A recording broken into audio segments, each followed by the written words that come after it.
pull up the article here. So, okay, so you were, what year were you elected for your first stint? 2007. 2007, okay. And now, so you've oversaw kind of the embezzlement situation there at Grand Haven Public. No, I didn't oversee it. Okay, yeah, fair. You didn't oversee it, but you were. That's a lie. But so you were on the school board. Were you president when that whole thing was kind of happening? No. You were not. Okay. Are you able to tell my listeners anything about what happened there? Have you guys done any investigation into it? Is there something going on that you are looking into on that? Oh, yes, we're still investigating it. You got to remember that the audit that was conducted by Plant Moran, you're probably familiar with that, that is under attorney-client privilege, so I can't reveal a lot of things. Okay. I mean, that's an ongoing investigation, and part of it's included in that report. We can't reveal that until we go through some litigation. All right, that's fair enough. So I've talked with some of your the opposing people, running for Ottawa Impact and all that. I saw an article in the Tribune. I think it was somebody writing in. They said that they are pretty extremist. Do you agree with that assertion of your opponents? Yes. Okay, and in what way do you see them as being extremist? Well, I think they want to change a lot of things that we've accomplished in terms of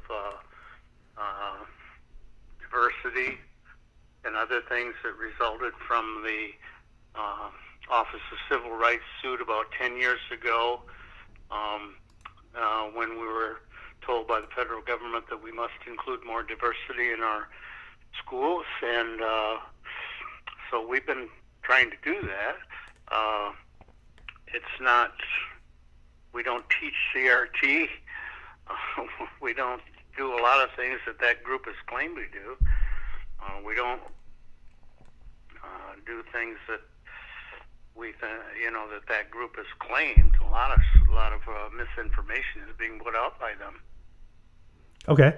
Now, when you say you were ordered by the government to include more diversity, what does that look like practically? Well, I think that's instruction on what has taken place in the world in terms of people that have moved into this district, and we want to be more inclusive. We have some 39 different languages spoken in the homes here in Grand Haven District, and that tells you that we are a diverse group. So it's just part of a changing world. It's a different world than it was 50, 70 years ago. Okay. Do you understand your definition of diversity to include things like the LGBTQ agenda or anything like that? Well, we're tolerant. We're respectful of people who make choice. I don't think we're all in favor of any things that are really controversial at this time, like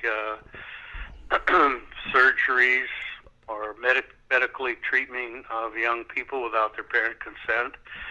We're pretty familiar with the law, and we try to follow the law, and we are encouraged by the Michigan Department of Education to do certain things relative to LGBTQ people. But our main focus is, be tolerant, and respectful, that people make decisions in their lives, hopefully when they're over 18, and they're different, but they live and they're part of our lives. Okay. So there was a report put out that the school contained the book "This Book is Gay," and I have a screenshot here of it being available at Grand Haven High School. Are you aware of that book being in the school system? We've heard of that, yes, of course. Okay, and what? That it's a book about reading about that topic, and if you read a book about Einstein, that doesn't make you a genius. If you read a book about gay people, that doesn't make you gay. It's just information. Okay. You're allowing people to think. So do you mind if I read? Okay. So What? do you mind if I read you some excerpts from that book? I think I've read them, and I don't really. It's not a book I would check out. It's not a book I would read and enjoy. I don't think, but whatever you read out of it, it depends on what your values are. My values and my home life, I probably wouldn't agree with some of the things, but that's my choice. It's an adult choice. So you characterized it as an adult choice. So you would say that if there are any parents within Grand Haven Public Schools that want this explicit book that talks about grasping penises and shaking them like a ketchup bottle to be like in the library, that's something that Grand Haven area public schools should accommodate? I just, if a parent thinks it's not available, not going to be good for their child, they have the opportunity to opt out of that now. Those books would be placed behind the librarian's desk and available only to people that are concerned. That's our policy. If you disagree with that because a book was on the shelves, then you go through what's called a reconsideration process, which has been in place for over a year now. And to my knowledge, no one has ever filed anything like that. There's been no reconsiderations proposed by parents. As you know, in Spring Lake, that was done. The reconsideration committee did approve it, but the board then later rejected it. The same thing could happen here. But we don't have that same book Spring Lake did, but we do probably have the one you mentioned. I don't know for sure, but we've taken books off shelves that people have objected to. Okay. Not all of them, but some of them. Okay. We would do what a parent committee, if they reconsideration said, we would do what they'd say, probably. Okay. Now I just have a couple more questions here for you about Miss Petrangelo that was on the school board. I have some audio from you with Miss Barbara Petrangelo saying that she was a bad school board member. Could you expound on that a little bit? Well, I think she was from this extreme group, and I think her purpose on the board was to question everything we did in terms of procedure, and we always followed procedure. There were times that we had to go to our attorney and have him tell Barbara Petrangelo and the rest of the board that what we did was correct and within our policy. The superintendent had spoken to her. I had spoken to her. Other board members had spoken to her, but she was a very obstinate person, and all of the board members, the other board members besides her, top administrators and people that work in the districts, had talked to me various times about, you've got to do something about her and her continual berating of people. And so I chose to do that at a board meeting. Well, not a board meeting, at a program committee meeting, sort of semi-private meeting, because we had tried with a number of public or private meetings to get her to do something that would inform her of what school boards do and how they're for kids, and that we couldn't do some of the things that she was saying we shouldn't be doing, like diversity and education and inclusion committees. Those are committees that exist in the district. They're not board committees, but they're committees that exist. She wanted the board to oversee, to control, and to restrict what they do, and we just can't. It's just not legally possible, not within our policy, and so we told her, but she still kept acting the same way. We encouraged her to take coursework. She never did. That would increase her knowledge of what boards are about, what kids do, and how boards interact with the district. And so we tried everything we could. Finally, we had to just say, hey, this is not correct. You're doing something wrong. And I was chosen to be the spokesman, so I did. Okay. Now, I did want to ask about Grand Haven Public Schools' involvement with the Momentum Center. Are you familiar with that arrangement between Mary Jane Evink and the Momentum Center? Yes, pretty much, yes. Okay. And what is your view of how the Momentum Center operates and what their purpose is in Grand Haven Public Schools? Well, they're a separate group. Apart from the schools, anyone could be a member of Momentum Center that I know of, and that's just like being a member of Kiwanis or Rotary or whatever. They have their views, and so we listen, but we make choices based on our position as a board. So the Momentum Center, you got to remember, was originally started to handle disabled kids, and more specifically has moved in the area lately of diversity, and that's all we can do. It's a separate group. It's not at all concerned with the schools, except that they offer us help in certain areas. One of them might be in diversity. We didn't help them financially. I know that's been something they've accused us of through some of our employees, but that's not true. And a lot of rumors have been spread about that. Okay. Are you aware of Brian Wheeler's involvement in the Momentum Center and his large donations to them during the time that he was embezzling from Grand Haven Public Schools? Well, his donations were from his personal property. They weren't from school property.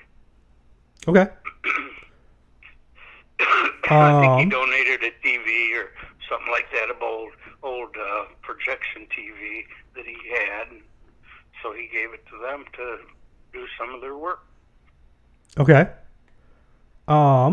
So I have this statement from the Ottawa Impact website, this contract with Ottawa, that now you would characterize them as kind of an extremist group. Is that correct? Yes. Mm-hmm. Okay. So I just have their statement here. It starts off: as an elected official in Ottawa County, I will, number one, promote and protect liberty and freedom by valuing the people of Ottawa County above the interests of government, corporations, and special interests. I will boldly take action to thwart tyranny, government overreach, and injustice in Ottawa County. Now that's just one of 6 of their proposals there. Would you agree with that first proposal that they mentioned here? Just the first one? don't know what all they're included in it, but I certainly support the Constitution of the state of Michigan and the Constitution of the United States, and I do everything I can to keep our actions in line with that. And if that's what that's saying, yes, I would say that that's probably a statement of what any elected official should do. Okay. Now, have you read through the whole statement? No. Okay, so you haven't. Have you read through any part of it that you can identify to me that is extremist? No. Oh, okay. So, what? Based on what evidence? Like, what evidence have you seen in which you say that they're an extremist group or they don't have the interests of Ottawa County as a whole at heart? Well, their presence at board meetings has been mainly to complain about things that you've already identified that they do. They seem to be a group that is constantly complaining, and they complain about issues that are solvable in some instances and are not in others. And it's that people in the community as a whole don't always agree with them. And I think that more and more of that will come out. And unfortunately, the terms of being an elected board member are 4 to 6 years. So they could do some things that were not in good interest. I just heard today that Thomas Hoekstra has said that we could remodel our current Lakeshore middle school, and that to me is crazy, because that building is nearly 75 years old.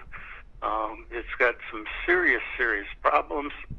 It would probably take 70% of the money needed to build a new school just to fix it. And what are you going to end up with? You're going to end up with a big remodeled, outdated school. But they seem to harp on things like that, and I certainly don't think that's good for the district as a whole. I think our goal as a board is to look at things that would be helpful in the future in terms of both the facilities and the educational of our children and the stability of the community. I don't think these people think that we're doing a good job now. And I think that's wrong. I think we've done an excellent job of educating people and getting them jobs all over the country, all over the world. So hopefully that can continue. All right. I think that's all I really wanted to ask you about. Is there anything? What are you going to do with this information?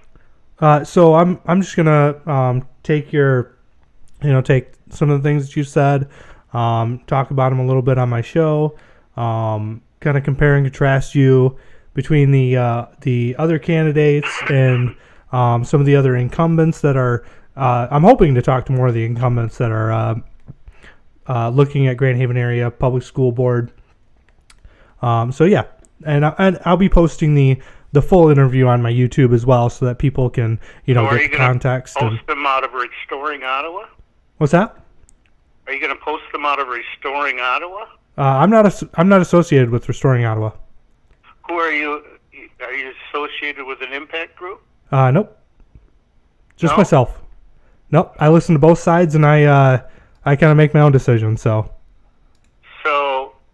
are you going to take things out of context and paste them together, like some of the stuff that Ottawa Impact and Restoring Ottawa has done?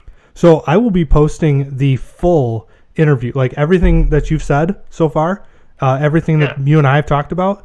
That will all be on YouTube, so everybody will be able to hear. It's not going to be cut and pasted? Nope, not at all. The full interview will be available on YouTube.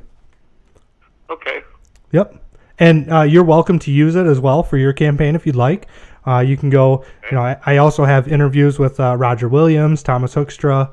And their full interviews, again, are posted up there, everything that we talked about. So, do you fall in terms of this? In terms of who I'm going to be voting for? Yes. Okay, so I'm not actually a Grand Haven resident. I live in Allendale, so I won't actually be voting for any of them.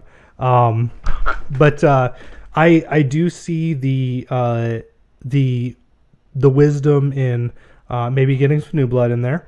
I'm not necessarily. How do you see that? Why do you see that? Well, because I'm not necessarily a fan of some of the things that Grand Haven area public schools has been teaching. Such as what?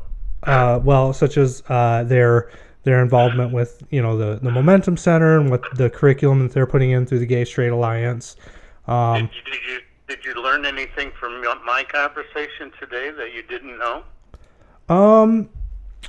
Not a whole lot. I did learn that there is a dispute between restoring the old middle school and building a whole new middle school. I had heard. Did you the Momentum Center? Did I explain that to you well enough? Not really, because I've seen a lot of. Need to know? Okay, so I've seen a lot of. What do you think they do? The Momentum Center? Yeah. Well, they provide curriculum for some of. No, they don't. They help us with curriculum, but they don't provide it. Okay, so define. I mean, if we have an issue of diversity, and we're looking for people with expertise on diversity, who do you think we might turn to in the Grand Haven community? Well, the Momentum Center. It's not clear to me what. And the churches and other people, right? Okay, that's. So, are you connected with any churches that help Well, I belong that to contribute St. Patrick's, the Catholic Church. St. Patrick's? Yeah. Okay, and what do they do? Many years I've gone to it. And what do they contribute to Grand Haven Public Schools? St. Patrick's? Yes. Well, they used to run an elementary school, but they don't anymore. We send our kids either to the public schools here, or we send them to Muskegon Catholic on our own. Okay, so you corrected me on the Momentum Center supplying curriculum, and you said they help with curriculum. What exactly does that look like? Well, probably some suggestions in terms of resources, probably some things that students that are part of both the Momentum Center and our school program work on as projects. They probably just provide us a view from their age group, and we can't change American history. It is what it is. We can teach what it is and say we're not a part of that whole problem.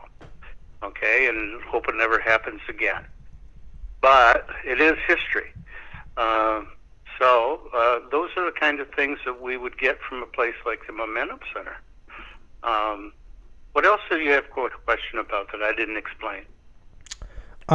So I've heard Mary Jane Evink say that she and now she's your curriculum director there at Grand Haven. Yes. As I'm sure you're aware. Now, I've heard her say that she resents Grand Haven's community for what she says is not preparing her for a diverse world. Would you say that Grand Haven is a community that doesn't prepare students, or is that something you're trying to develop more? We're trying to develop more diversity, as I told you, with the Ottawa or the Civil Rights Office of Civil Rights federal suit that took place about 10 years ago. We were encouraged to do that, and we've done that. I think Mary Jane probably has a perspective that when she was a student here, things were what they were. It's a much different community today than it was 50 years ago, 60 years, 40, 50 years, 60 years ago. And It's a more diverse community. I told you 39 different languages are spoken at home in the community. That's a very diverse group, and we have to accommodate that somehow or another. I mean, within what the law says you have to do. I mean, we still have to live by the Title IX issues, and that impacts a lot of stuff with LGBTQ stuff. It impacts a lot with school facilities in the future and so on. The Americans with Disability Act, that has a big part of what we have to deal with in a new school situation. And it has to do a lot with what kids have to deal with in everyday life in school. You have the Ellis Larson computer, the aid, individual aid package in Michigan. I mean, we have these laws that impact a lot of different things that go on in schools. I don't believe that the people that are running in this campaign from the other group, they don't understand that. They have no knowledge of it, and they're not in a position to gain knowledge of it. And it helps if you have people that have experience and knowledge in terms of these things, because you have to take them into consideration when you're developing curriculum, when you're developing schools, when you're trying to do the best for the children of the community. And I just completed 4 days in Lansing, in Traverse City, Michigan, at a workshop for the school boards, 9 a.m. to 9 p.m. And those days we learned about bond issues, we learned about LGBTQ issues, we learned about sex education, we learned about Americans with disabilities, we learned about a lot of things. Those were the kind of things that we wanted Barbara Triangular to take advantage of. She didn't. She wouldn't. So, she became a problem. Okay. So, what else did you have a question that I didn't explain? So I hear you talking about, being inclusive, diversity, equity, and inclusion, which is a very common talking point, but the kind of the baggage that comes with that is very heavy. What is the baggage?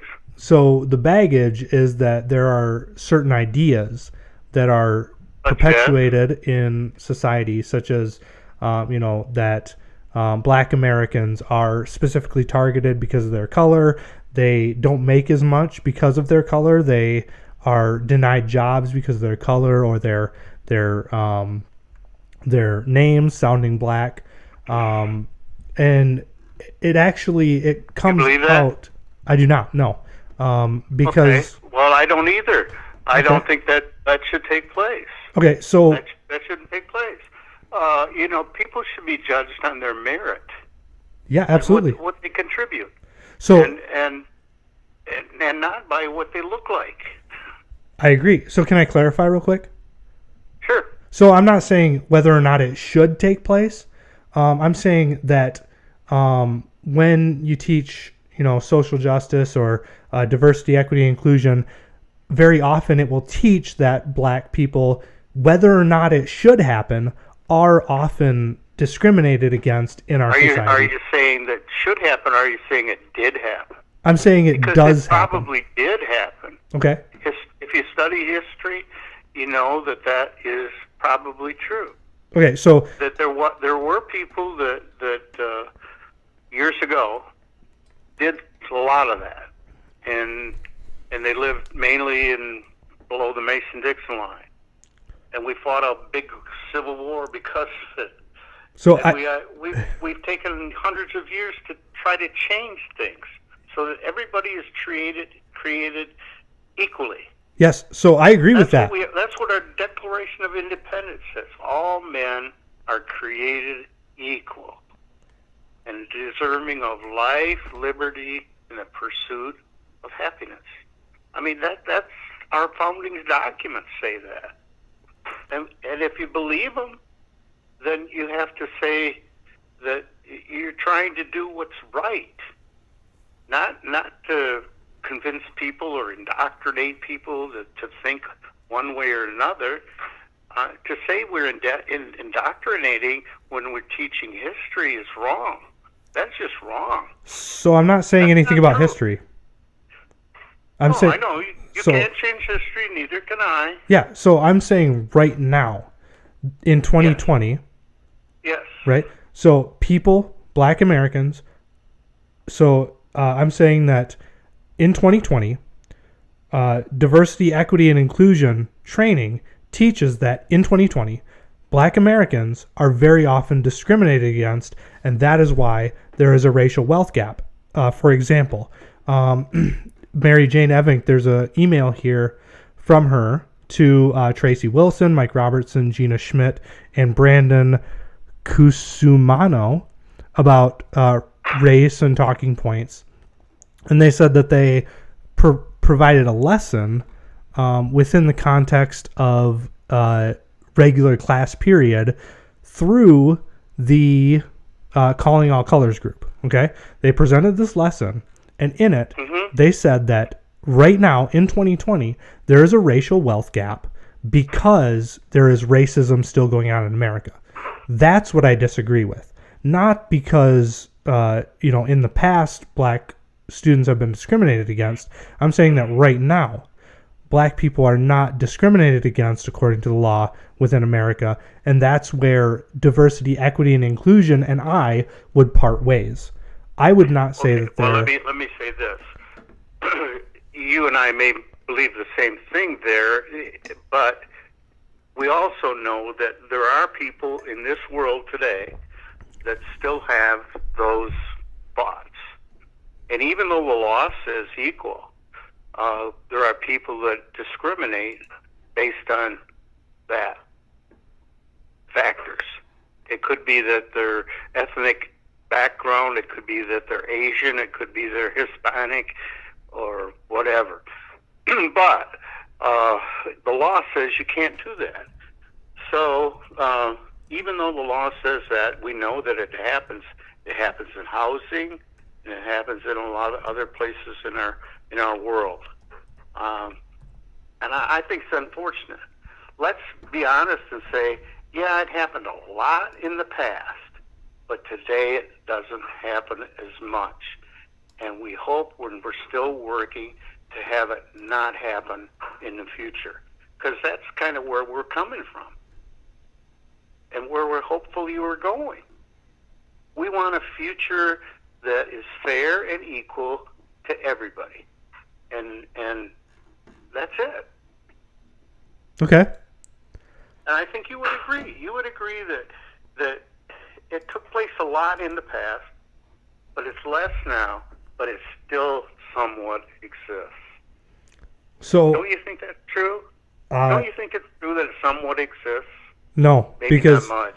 So in my 32 years of life, I have met exactly one person that actually thinks that Black Americans are inferior because of their genetics, because of their descendancy. But you don't believe it. No, of course not. And I don't believe it either. But people like that, I know, you know. Okay, but I'm saying out of the millions of people probably that I've met, one person. Well, yeah, but the millions of people that I've met are probably the same. There's a few. Okay. There's a few. But you can't say that we're working towards the wrong thing. We're working towards the correct thing. You understand that? So I don't agree with that, because I've seen some of the curriculum that DE&I has proposed. I've seen our Ottawa County DE&I office. Some of the things that they are teaching, that white people are perpetuating racism just with the institutions that we've instituted, like courts and police, and even I know that Roger Williams brought this up at a board meeting that there's a book at Grand Haven Public Schools that teaches that punctuality is a form of white supremacy, right? I don't know if you remember that at all. But that's the time that he I went remember over. Roger Williams complaining about a lot of things. Okay, so that was the time that he went over his time, and he was reading the Abigail Schreier book. Well, you know, To Kill a Mockingbird is a bad book in some ways too, but people still read it. You know, these are nice debates, and I think that it's important that people have them. But I think it's important to say, what do you think the future is going to be like? And I don't think you and I disagree a whole lot.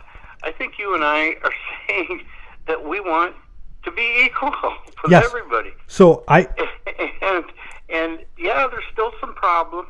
We're still working on them. How best to solve it, we can disagree on exactly how, you know, but talking about it in schools, to me, is not wrong. It's good for our young people to understand the history of the world, and especially the United States, the history of the city of Grand Haven, the history of public schools here, and what we try to do, and how well we're doing, and even though we're probably moving slowly on this, which I think we are, I don't think we're trying to rapidly make changes.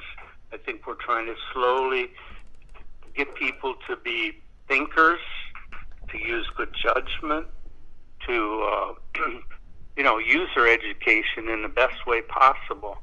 But I don't want to restrict their education to what I consider personal values. I think we need to expose them to a lot of things. Just like I said before, if you read a book about Einstein, that's not going to make you a genius. If you read a book about gay people, it's not going to make you gay. You know, that's crazy thinking. Okay. And there, I think we just part ways, because I think values are a part of education. And that's kind of why I would opt for, you know, a school board member that puts values where they should be. And instead of talking about, you know, sexuality or gender identity or anything like that, we should be, you know, in schools at least, talking about math, science, algebra, the arts, things like that. We should not. And we do all that. We do all that plus the other. Okay, but we kids also are exposed to a lot of things. Do you know? Let me tell you something statistically. Do you know that 13% of Michigan children under 18 identify as LGBTQ? I do. Did you know that? And I know that number has risen exponentially in the last couple years. Do you know that 40% of that group considers suicide? I do. And I don't think it's because of a lack of social acceptance. Because, like I said, the number of people identifying has risen exponentially in the last couple years. So if you've read Abigail Schreier's book, A Social Contagion, she makes the case that because society is accepting this more and pushing this more and putting books like this in our schools more and talking to children about this more, that children are becoming more confused. That's where the suicidal tendencies come from, not from the sexual identity, but from the confusion of sexual identity. These children, they don't know what sexual identity is. They need to be guided, hopefully not by a math teacher, hopefully by their parents, into who they should be. Hopefully by their parents. But don't you believe, I mean, my upbringing was in a Catholic church. Do you think I don't agree with teaching values like sex and LGBT come into my life and my values? I mean, how could you possibly not think so? Rephrase the question, please. It's not a question, it's just a statement of fact. Well, you asked how I could not believe something, and I'm not sure what you were getting at. Well, I mean, my values, my religious background is going to infect what I think. Yes. In terms of that. And what I think is, you know, I grew up with those moral values. I'm not going to change those and become weirdo. I'm not going to allow pornography in books for kids. I'm not going to allow, things that are wrong legally. I'm not going to allow that. And I think that's a fair way to be. The fact that some people disagree, I accept that. I accept some people could disagree. But I don't think my values as a whole are going to change. All right? Okay.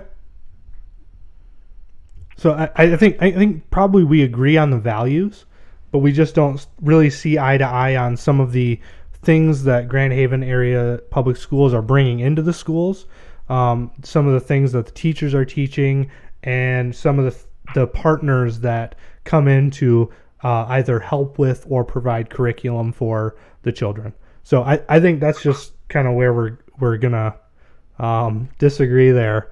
And I don't mean to be rude or disrespectful or anything like that, but you've definitely explained your position very thoroughly. And I will be posting all of this to YouTube, and everybody will be able to listen to all of your arguments. Carl, I really appreciate you talking to me, and I do have to let you go though. Well, I know you're busy, and I got to go to a meeting. So yes. Okay. Well, listen, if you have further questions, don't be afraid to give me a call. I'm glad to talk to you. Okay, perfect. Thank you so much, Carl. Yep. Goodbye. Yep. You have a good day.